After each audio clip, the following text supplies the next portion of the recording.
Amin, amin, amin, amin. Saya percaya dimanapun saudara berada saat ini, ada hadirat Tuhan menyertai saudara. Pada saat saudara mengikuti ibadah ini, di rumah saudara, di kamar saudara, di ruangan saudara. Ingat ini saudaraku, saudara tidak sendirian. Karena Roh Kudus beserta dengan saudara dan hari ini terima sesuatu yang dari Tuhan, Tuhan kerjakan. Saudara tidak menyelesaikan ibadah ini dengan tangan kosong, tapi Tuhan kerjakan sesuatu atas kehidupan saudara. Saudara yang tahu apa yang saya sampaikan itu untuk saudara, katakan aminmu yang paling keras. Saudaraku, hari ini saya akan masuk pada bagian yang pertama dari seri firman Tuhan di bulan Mei ini. Yang saya percaya adalah sesuatu yang sangat dibutuhkan oleh anak-anak Tuhan. Justru di masa yang sekarang ini, saudaraku. Dengar ini baik-baik, saudara. Build your resilience. Bangun ketahanan saudara. Sebagian dari saudara akan katakan kepada saya, Pastor, you just don't know what happened to me. Pastor, saya baru saja mendapat kabar bahwa saya harus di PHK. Saya masih harus memberi makan anak-anak saya. Saya masih harus mencukupi kebutuhan keluarga saya. Tetapi saya baru saja menerima kabar bahwa saya di PHK. Sebagian dari saudara, mungkin saudara berkata kepada saya, Pastor, saya baru saja mendapat sebuah vonis.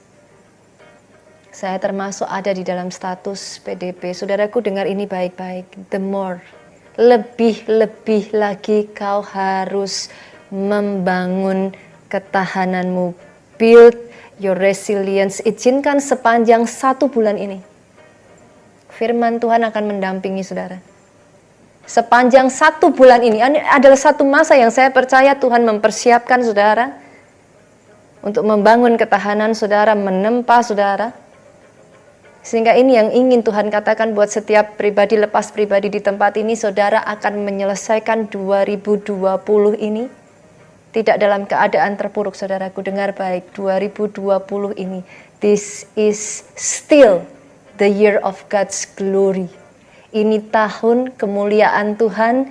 Engkau menyelesaikan 2020, menutup 2020 dengan kemenangan demi kemenangan yang daripada Tuhan. Itu sebabnya di bagian yang pertama dari minggu ini, saudaraku, saya akan membagikan apa yang saya sebut sebagai faith resilience, ketahanan iman.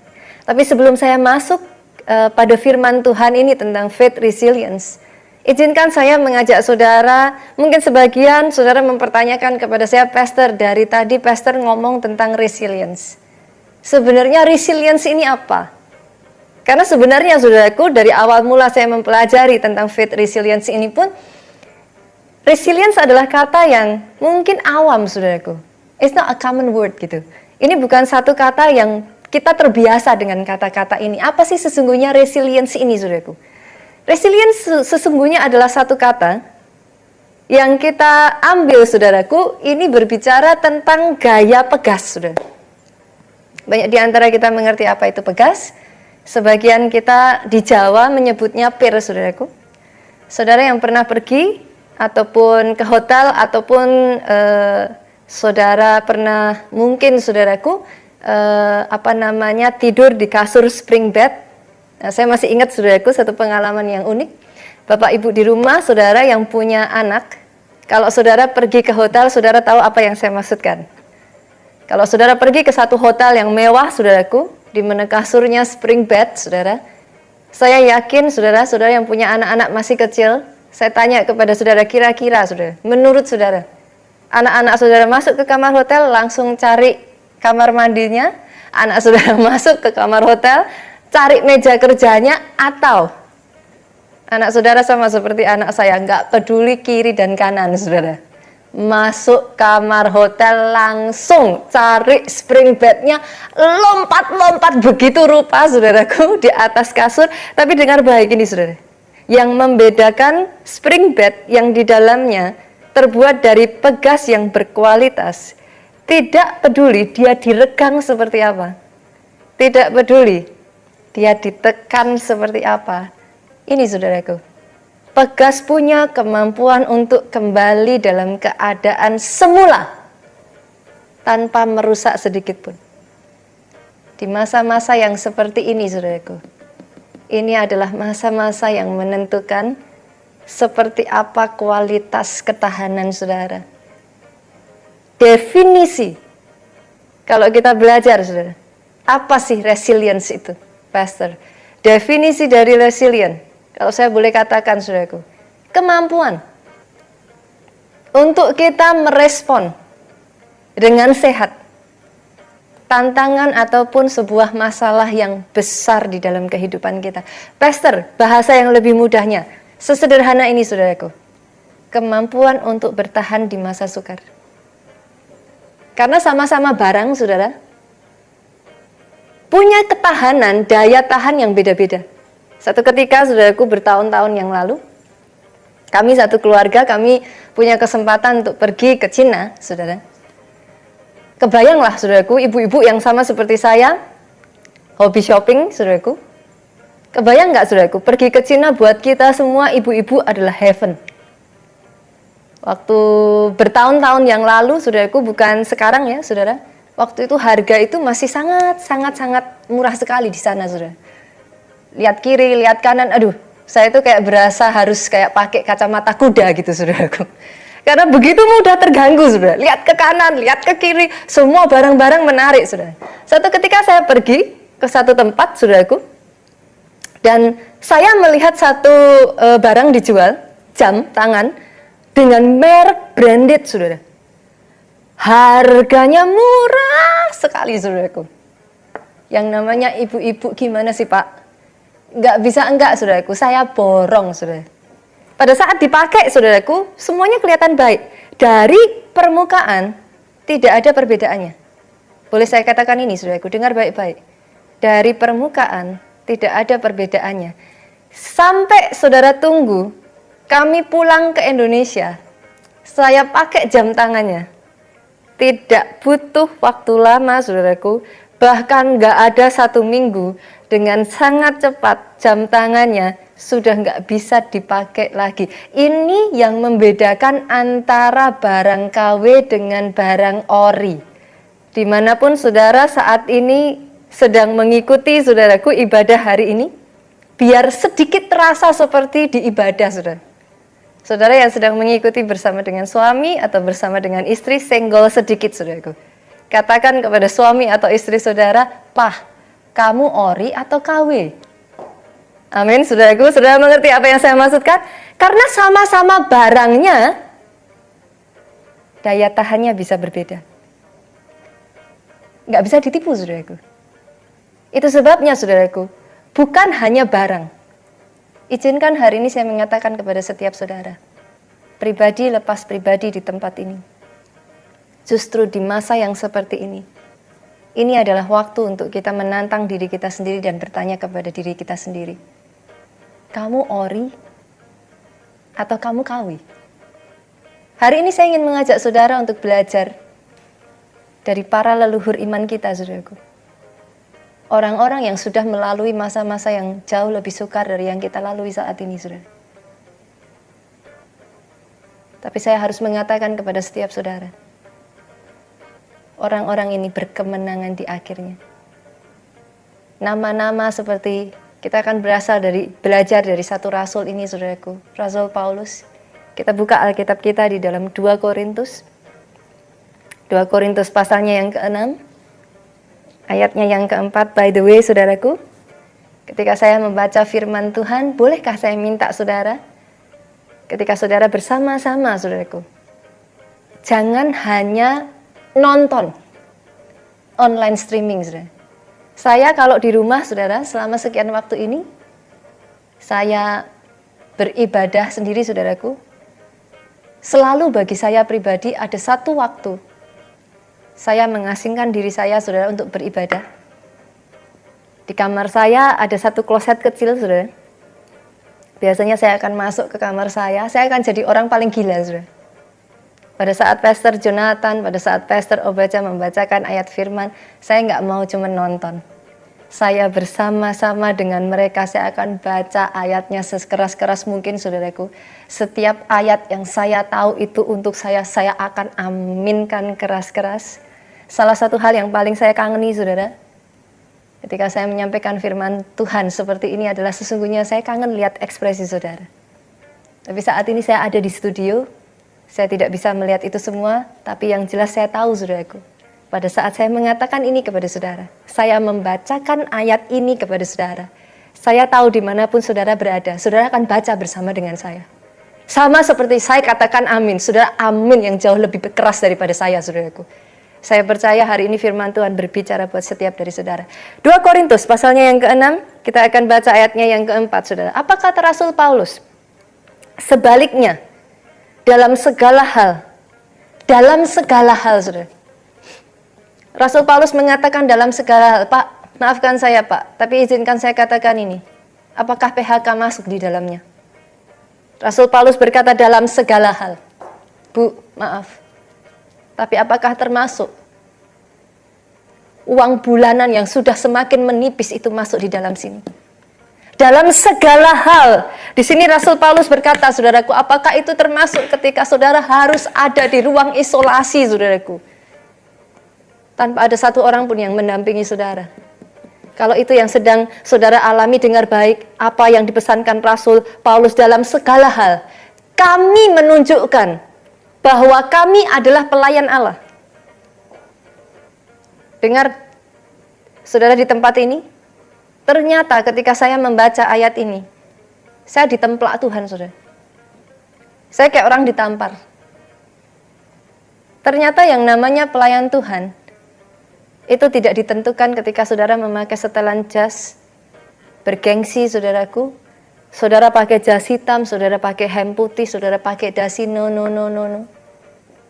Tapi izinkan saya mengatakan ini kepada saudara. Ketika Rasul Paulus berbicara tentang pelayan Tuhan, dia berbicara tentang satu karakteristik yang ini menampar saya, saudaraku. Dalam segala hal, kami menunjukkan kami adalah pelayan Allah, yaitu dengan cara bagaimana, saudara? Dengar ini baik-baik, saudaraku.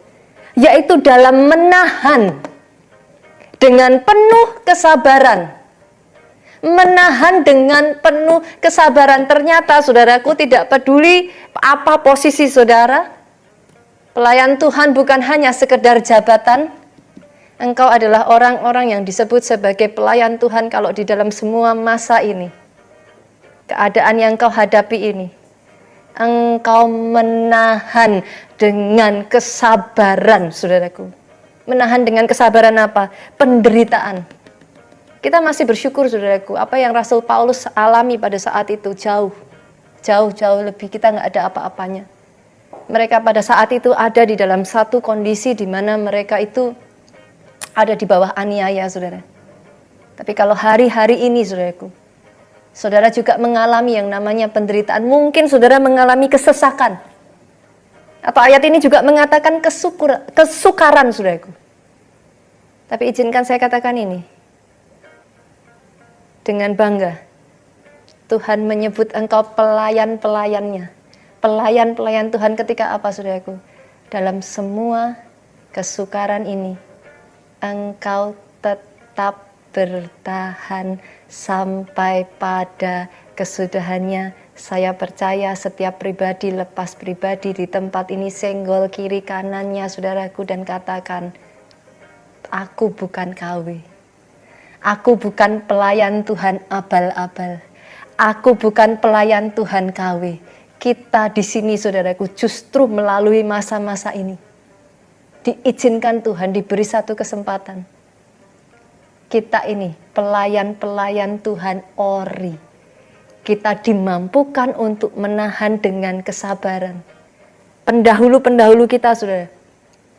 Saya bangga dengan nama-nama yang ada di dalam Alkitab, saudaraku. Kalau saudara mau melihat di dalam kehidupan Abraham, sejujurnya, saudara, sampai titik terakhir Abraham menutup kehidupannya, saudaraku. Janji Tuhan dalam kehidupan Abraham belum digenapi. Tapi apakah itu membuat Abraham menyerah? No. Pastor, bukankah Abraham sudah dikaruniai Ishak? Yes.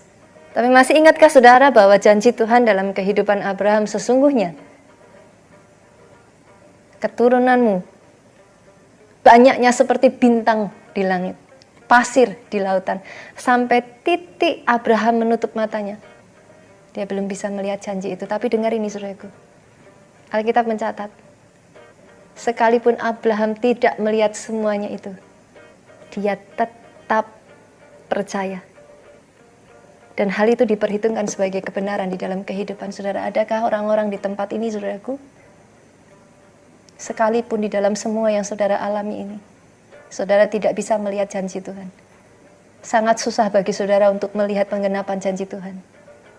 Tapi saya berdoa, ada orang-orang yang sama seperti leluhurnya, Abraham, tetap percaya sampai akhir. Sadrak, Mesak, Abednego, saudara.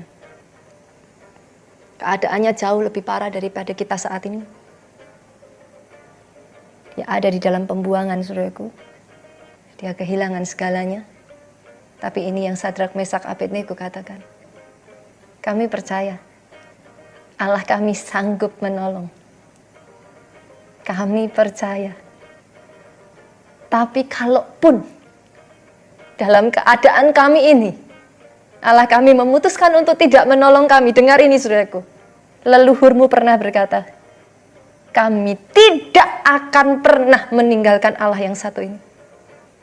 Kalau hari-hari ini yang kau alami saudaraku, seolah-olah sama seperti apa yang dialami Sadrak, Mesak, dan Abednego, saya tantang saudara di tempat ini. Saya beri satu kabar baik buat saudara di tempat ini.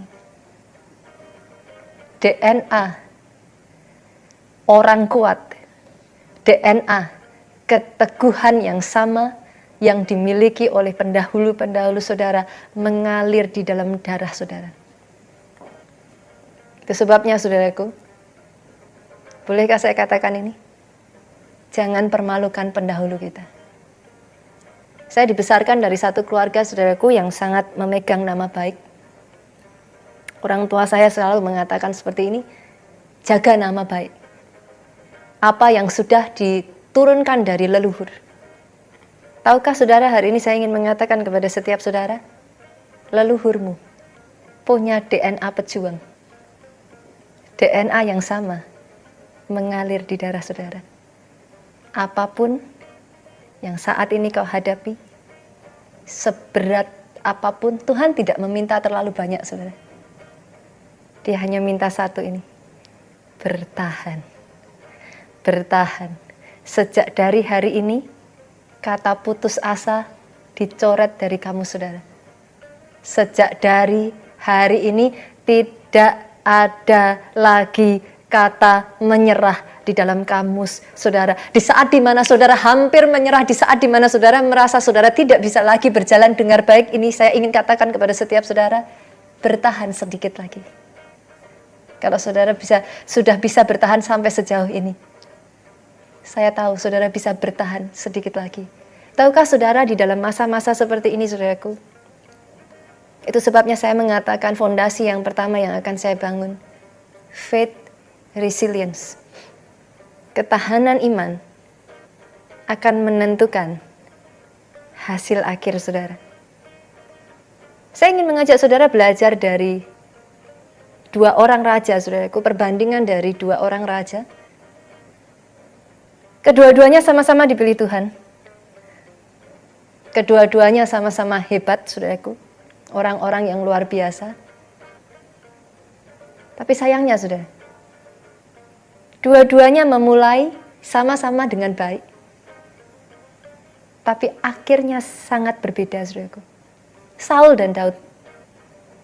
Baik Saul maupun Daud, mereka adalah raja yang sama-sama, saudara.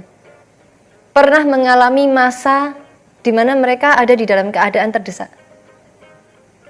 Daud, saudara sudah tahu ceritanya. Tidak diragukan lagi, sangat banyak dalam kehidupannya Daud itu merasa terdesak, saudara. Sama juga dengan Saul, saudara. Satu ketika, saudaraku, bangsa Israel diserang oleh bangsa Filistin. Saul ada di dalam keadaan terdesak. Tapi sangat disayangkan di dalam keadaan yang terdesak itu, Saul diserbu, dia terluka, saudara. Yang saya maksudkan terluka bukan terluka secara hatinya, saudaraku, tetapi benar-benar secara jasmani Saul ini mengalami luka yang cukup parah. Rupa-rupanya hal itu menjadi sesuatu yang tidak mudah bagi Saul, saudaraku. Sampai di dalam pelariannya, akhirnya Saul mengatakan kepada salah satu dari prajuritnya, bunuh aku. Tentu saja, saudaraku, tidak ada satu prajurit pun yang mau membunuh Saul, saudaraku. Bagaimana mungkin mereka berani untuk membunuh raja mereka? Dan kalau sampai mereka berani untuk membunuh raja mereka, saudara harus mengerti pada saat itu. Kalau sampai diketahui bahwa mereka membunuh raja mereka sendiri, sudah pasti, saudaraku, tamat riwayatnya. Itu sebabnya tidak ada satupun dari prajurit Saul yang mengambil langkah berani membunuh Saul, saudaraku. Tahukah saudara apa yang dilakukan Saul di penghujung hidupnya, saudaraku? Di dalam masa terdesak karena tidak punya faith resilience, ketahanannya, saudaraku, tidak bisa bertahan, saudaraku. Akhirnya Saul bunuh diri, saudara. Apakah hal yang sama tidak pernah terjadi dalam kehidupan Daud? Saudara tahu sendiri, Daud dikejar Saul itu sudah sampai bertahun-tahun, saudara. Daud ada di masa kesesakan begitu rupa. Kita baca ayatnya, saudaraku. 1 Samuel pasalnya yang ke-23. 1 Samuel pasal yang ke-23. Ayat ke-26 sampai ayatnya yang ke-28. Saya bacakan bagi saudara ayat yang ke-26. Nanti ayat yang ke-27 saya akan ajak saudara kita baca sama-sama. Saul berjalan dari sisi gunung sebelah sini, dan Daud dengan orang-orangnya dari sisi gunung sebelah sana. Dengan kata lain, saudaraku, sampai di satu titik, masa pengejaran Saul terhadap Daud ini, saudaraku, ini ada di satu lokasi. Saul dan Daud ada di satu gunung. Daud di sisi sini, Saul di sisi sana, saudara.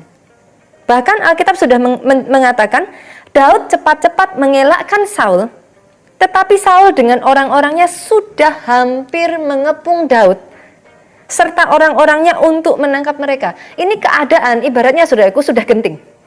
Kalau yang tadi dikejar, saudaraku, sekarang ini sudah ada di satu lokasi. Saul sudah hampir menangkap Daud. Di dalam posisi yang sama itulah Saul memutuskan mengakhiri hidupnya, saudaraku. Tapi saudara lihat, orang yang punya faith resilience, orang yang punya ketahanan iman, apa yang terjadi, saudara? 27, saya ajak saudara baca sama-sama 23. Ketika seorang suruhan, jadi di dalam masa yang genting ini, saudaraku, Daud menolak untuk menyerah. Daud menolak berkata cukup. Ayat ke-27, saudara, lihat baik. Ketika seorang suruhan datang kepada Saul dengan pesan, segeralah undur, sebab orang Filistin telah menyerbu negeri. Ayat 28, ini ayat yang harus saudara baca dan dengar baik-baik dimanapun saudara mengikuti ibadah online ini, saudaraku. Ketika saudara baca ayat ini, angkat tanganmu, taruh di kepalamu dan katakan dengan suaramu yang keras, hal yang sama yang Tuhan kerjakan atas Daud, itu Tuhan kerjakan atas kehidupan saudara. Maka berhentilah Saul mengejar Daud. Dalam situasi berat seperti apapun yang kau hadapi ini, saudaraku, dengar baik-baik, pergi menghadapi orang Filistin. Itulah sebabnya orang menyebut tempat itu gunung batu keluputan. Akan ada jenis mujizat yang seperti ini hari-hari ini. Semakin banyak saya perkatakan, saudaraku. Dimanapun saudara berada saat ini, di titik-titik di mana saudara sudah berkata, I give up, Pastor. I cannot move on anymore. I give up. It's too much, Pastor. Izinkan saya mengatakan seperti ini, saudaraku. Don't give up. Jangan menyerah. Kenapa, saudaraku? Gunung, batu, keluputan. Mujizat keluputan yang sama yang terjadi atas kehidupan Daud. Satu demi satu, demi satu, demi satu saya perkatakan. Jadi atas kehidupan saudara. Beberapa waktu yang lalu saya baru saja mendengar satu mujizat yang sama, saudaraku. Ada salah seorang dari pelayan Tuhan kita, ada di titik yang sudah sampai dia angkat tangan. Dia berkata, Pastor, sedikit lagi, maka saya tidak mempunyai lagi cadangan untuk memberi makan keluarga saya. Tapi tahukah saudara, saya bangga dengan jemaat keluarga Allah, saudaraku. Saya bangga dengan para pelayan Tuhan keluarga Allah. Kenapa saya katakan demikian? Di titik seperti itu, Jemaat kita ini bersaksi, saudara, dia berkata ini yang dia katakan, Pastor, saya menutup mulut saya untuk berkata, Tuhan, kenapa? Saya menutup mulut saya untuk saya komplain, saya menggerutu. Saudara tahu apa yang dilakukan oleh jemaat kita ini, saudaraku? Alih-alih dia menggerutu, alih-alih dia menyerah, saudaraku, dia memutuskan untuk rajin mengikuti Pondok Daud online, saudara. Kadangkala, saudaraku, ada saat-saat di mana saudara mau berdoa aja udah nggak bisa, saudara. Mau ngomong apa? Jemaat ini katakan kepada saya, Pastor, kalau saya yang nggak makan nggak apa-apa. Tapi saya punya anak yang masih balita, saudara. Saya bisa merasakan apa yang dia rasakan. Kenapa? Karena saya sendiri masih memiliki anak seusia Jin, 4 tahun. Dia katakan, saya nggak makan, it's okay. Tapi bagaimana dengan anak saya? Tapi tahukah saudara, di titik di mana dia sudah hampir menyerah, dia angkat tangan kepada Tuhan. Dia, Tuhan, mengerjakan gunung batu keluputan ini, mengerjakan mujizat yang meluputkan jemaat kita. Tiba-tiba, saudaraku, out of nowhere, ada seseorang menelpon jemaat kita ini. Dia berkata, saya mau pesan, dibayar langsung, saudaraku, di muka pesanannya 50 juta keuntungan langsung masuk hari itu juga. Dia hanya bisa tersungkur, dia hanya bisa menangis, dan dia berkata, Tuhanku hidup, Pastor. Apa yang Tuhan kerjakan atas jemaat ini, saudaraku? Hari ini saya berkatakan, mujizat keluputan yang sama Tuhan kerjakan atas pribadi, lepas pribadi di tempat ini.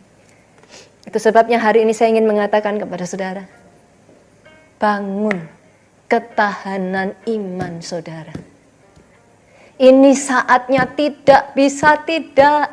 I know it's not easy, but you must build it. Saudara harus bangun ketahanan imanmu. Kenapa, saudaraku? Yesus sendiri mengatakan, saudara, pada saat dia menyembuhkan banyak orang, Yesus tidak mengatakan karena aku tumpang tangan engkau sembuh. No, dalam banyak ayat saudara-saudara temukan, Yesus selalu mengatakan ini, imanmu. Karena imanmu. Bukan karena hanya sekedar penumpangan tangan dari Yesus. Tapi berkali-kali Yesus mengingatkan kepada setiap saudara dan saya, karena imanmu. Imanmu yang menyelamatkan engkau. Dalam masa-masa seperti ini, saudaraku, izinkan saya mengatakan ini kepada saudara. We are in the race. Saudara dan saya, kita ini ada di dalam satu pertandingan. Seorang pendahulu kita, saudaraku, pernah berkata, di dalam pertandingan itu, kita buka ayatnya, saudaraku. 2 Timotius pasalnya yang keempat, ayatnya yang ketujuh. Rasul Paulus dengan tegap, saudaraku, dia mengatakan, aku telah mengakhiri pertandingan yang baik. Aku telah mencapai garis akhir. Kenapa, saudaraku? Karena Rasul Paulus mengatakan dalam ayat ini, karena aku memelihara imanku. Hari ini saya ingin bertanya kepada setiap dari saudara, bagaimana keadaan iman saudara hari-hari ini? Ini adalah saat yang paling penting, saudaraku. Don't take it lightly. Pelihara imanmu. Engkau harus memelihara imanmu. Berapa banyak dari saudara di tempat ini yang saudara suka memelihara binatang peliharaan, saudaraku? Ada?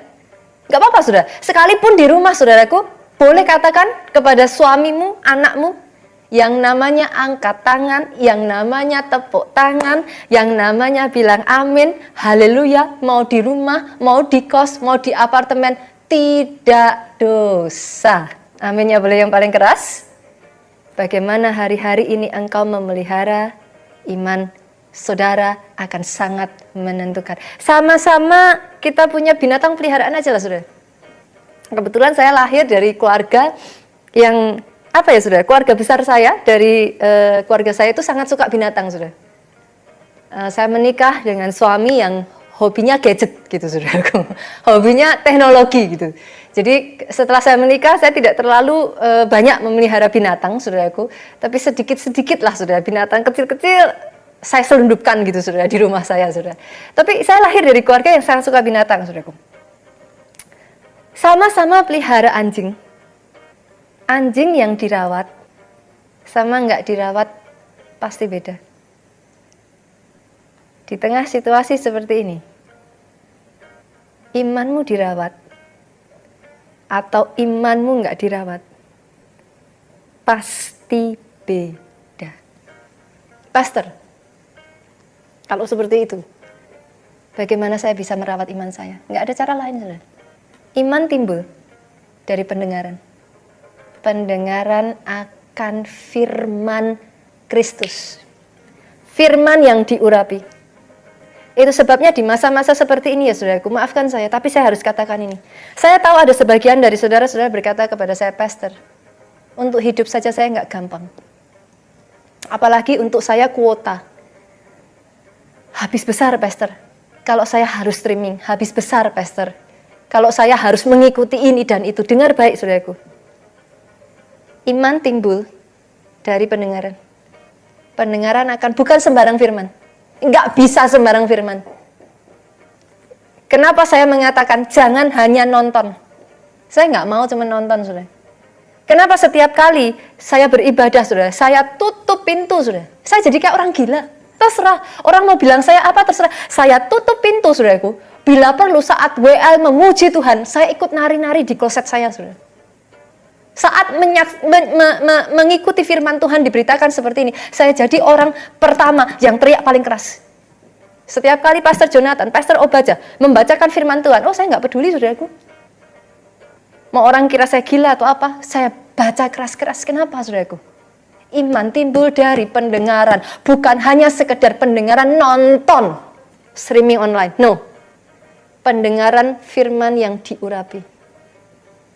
Yang jadi masalah, saudaraku, dengan saudara mendengarkan firman di rumah. Kalau saudara mendengarkan firman di gereja, nggak mungkin kan? Dengerin firman pakai celana kolor, nggak mungkin, saudaraku.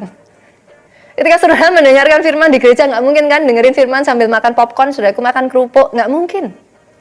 Kenapa? Sekeliling saudara mengkondisikan untuk saudara bisa fokus. Tapi di rumah, saudara pakai celana kolor. Saudara dengerin firman aja sambil makan kerupuk, saudaraku. Sambil tiduran. Bagaimana firman yang kau dapatkan itu menjadi firman yang diurapi. Ketika firman itu belum menjadi rema, beda kuasanya, saudaraku. Beda. Iman tidak timbul dari situ. Hari ini, saya tahu, it's not easy, saudara. Tapi bolehkah saya sebagai seorang gembala sidang, saudaraku, saya katakan, sebagai seorang ibu gembala, sebagai seorang hamba Tuhan, saya ingin mengatakan ini kepada saudara. Seberat apapun, usahakan engkau tetap bisa mendengarkan firman Tuhan. Seberat apapun, usahakan engkau tetap isi dirimu, saudaraku. Isi dirimu dengan rema ini. Kenapa? Saya berdoa, saudara. Justru di tengah keadaan yang seperti ini. Saya harus katakan ini, saudara. Tahukah saudara, berpuluh-puluh tahun yang lalu, orang-orang sekelas Smith Wigglesworth, orang-orang sekelas Dowie, saudara, yang sekarang ini kita menyebut mereka jenderal-jenderal iman ini, saudara. Mereka dilahirkan di tengah sebuah wabah. Mereka adalah orang-orang yang lahir ketika mereka menangis, saudaraku. Mereka harus menguburkan banyak mayat dari jemaat mereka. Pada saat itu Dowie menangis, saudaraku. Dia berseru kepada Tuhan, di mana Tuhan yang aku sembah? Karena dengan tangannya, saudaraku, dia harus melepas jemaatnya satu demi satu, saudara. Di tengah pandemi yang seperti itu, puluhan tahun yang lalu, lahir jenderal-jenderal iman yang dahsyat. Saya berdoa dari keluarga Allah. Di tengah masa-masa seperti ini, di kloset rumahmu, di tempat-tempat kecil yang tidak terlihat, saya berdoa akan bangkit raksasa iman. Orang-orang yang justru merawat imannya. Di tengah masa sukar mereka tidak menyerah.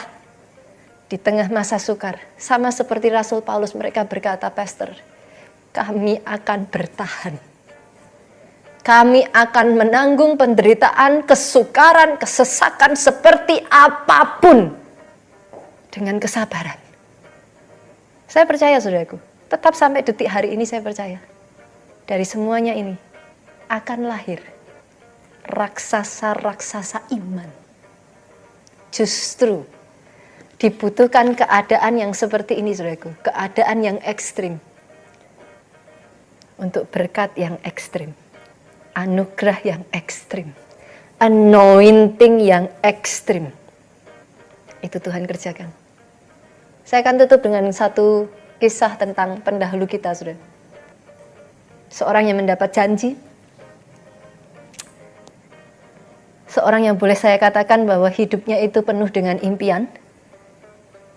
Masa kecilnya, saya bisa membayangkan, saudaraku, masa kecil yang sangat indah,